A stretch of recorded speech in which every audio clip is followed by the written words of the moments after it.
Greetings, fam, and welcome to another episode of Wine and Wisdom. It is time for us to sip, savor, and elevate our minds. I am Dr. Carlia East, the Whisperer, with all the words. This is our Q&A edition. I am so excited. I bring the wisdom, and you got the wine, so let's get started. Okay, so for our Q&A edition, I have two questions that I'm going to be covering today. So the first one is, why do I feel like I have to do everything for everyone, and how do I stop? Okay. Why do I feel like I have to do everything for everyone, and where and how do I stop? So this is the thing. At some point in our history, in our lineage, in our families, in our lines, we were taught that we had to be the primary.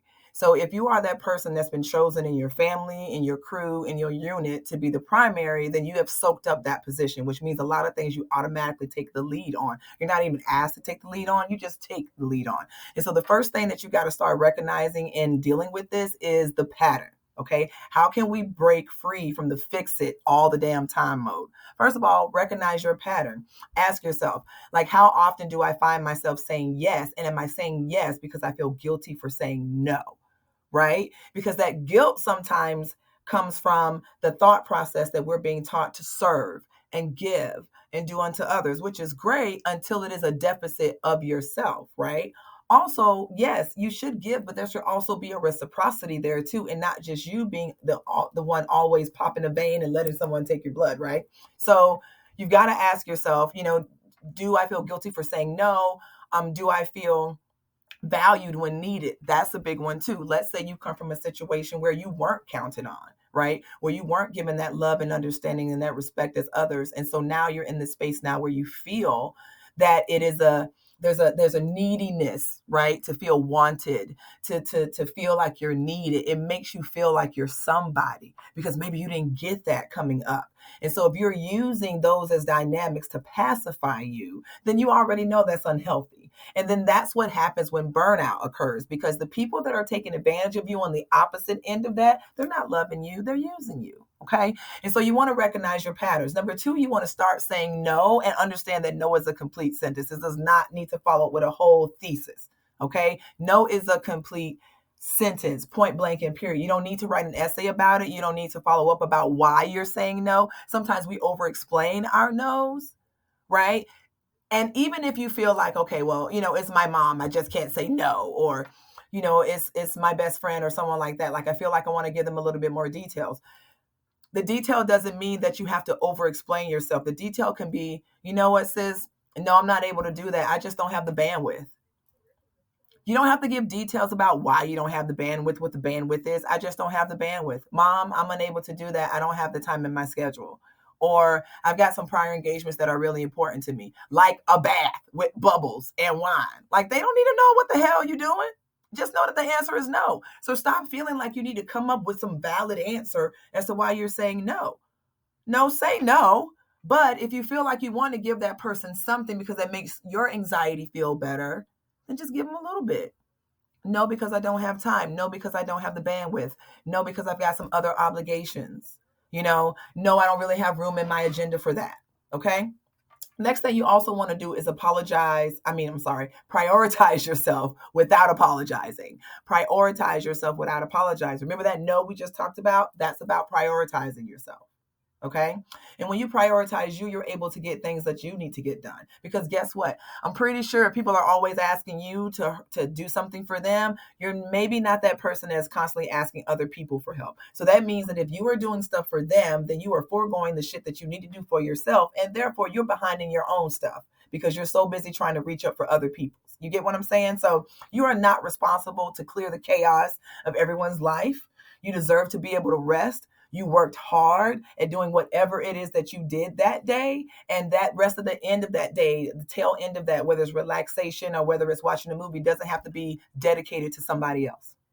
It can be absolutely dedicated to you. So again, you feeling like you have to do everything for everyone is you showing up all the time. Stop showing up all the time without being called. Okay. And even if you are called, is it your issue? Just some things y'all want to think about. All right, keep the questions coming. What do we got? Number two question. Okay. Is it normal to feel lost in my 30s, 40s, or 50s? I feel like I should have it all figured out by now, but I don't. Okay, is it normal to feel lost in your 30s, 40s, and 50s? All right, so the short answer is hell yeah. Hell yeah.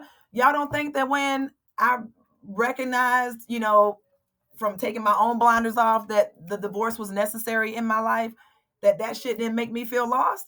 Hell yeah, I felt lost. Absolutely. Losing yourself is part of the process of growth. Remember, y'all, we live in this life for the first damn time. We ain't never lived this shit before. So the things that we are experiencing are new to us. So we can get lost experiencing those new things, okay? But the truth is, we have to break stuff down for ourselves. Number one, there's no rule book to life. Okay. So the fact that we get lost, the fact that we pivot, the fact that we turn or we spin or we spiral is part of our growth. What you can't tell me is that you didn't learn something on the opposite end of that. That there wasn't something that you picked up and you valued and you nurtured and you were able to carry with you because of that feeling of being lost. Sometimes when we are lost, that is when we find ourselves the most because there's nothing else there to distract us. Then we have to focus on our own shit. Okay. So there's no rule book. Growth never expires. You will always grow. So you will always find yourself stumbling at some point. And yeah, sometimes your ass might be lost. Okay. Also recognize that this journey is yours. So just because someone else feels all found and you feel lost doesn't mean that your shit is whack. It's everyone's individual journey. So stop comparing yourself to other people's journeys and what they're doing, the fact that they seem to have it all together. And please don't be using Facebook and social media as a way of aligning those things, because that may not necessarily be the truth. Understand what it means to compare yourself to others. When you compare yourself to somebody else, you are robbing yourself of your own authenticity, right? Just because someone else hits a mark or a goal that you want to achieve doesn't mean that you're not going to achieve it. It doesn't mean that they're better than you. It doesn't mean that you're behind. It means that you are on your own path and your own journey. And sometimes the reasons why we don't necessarily make it to things as quick as we want to is because we still got some unfinished business and things that we need to clear up. So feel comfortable about that slowdown or that speed bump that you don't like, because it's there for a reason. Okay. And then the third thing is, when you are feeling lost, again, it helps you to find things out about yourself that you did not even know was there. There are strengths that I have been able to find out about me, right? Things that I let go of, let's say in my marriage, that I voluntarily let go of, that I now am like, no, I want that shit. I want that in my life. I want to do that. I want to go there. I want to, experience these things. Me being lost allowed me to find myself again. Because sometimes when we're lost because we've allowed ourselves to lose who we are.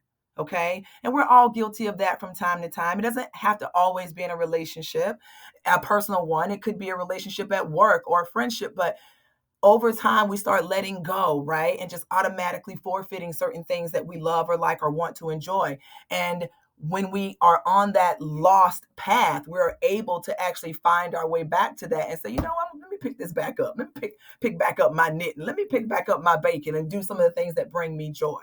Okay. So yeah, 30s, 40s, 50s, 60s, and 70s, boo, your ass can be lost.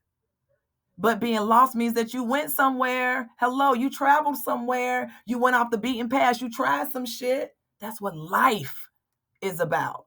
So yeah, don't get upset when you're lost. Understand that when you're lost, it's because you've been traveling. And now you get to find your way back to wherever you want to be and create that for you. Okay. I love these questions. Keep them coming in. Again, guys, thank you so much. I am Dr. East. Please like, share, comment, let people know about this podcast. I keep it real, I keep it raw, but always educated, because that's why our sister got the degrees. Okay. I will see you guys in 2 weeks. Take care and be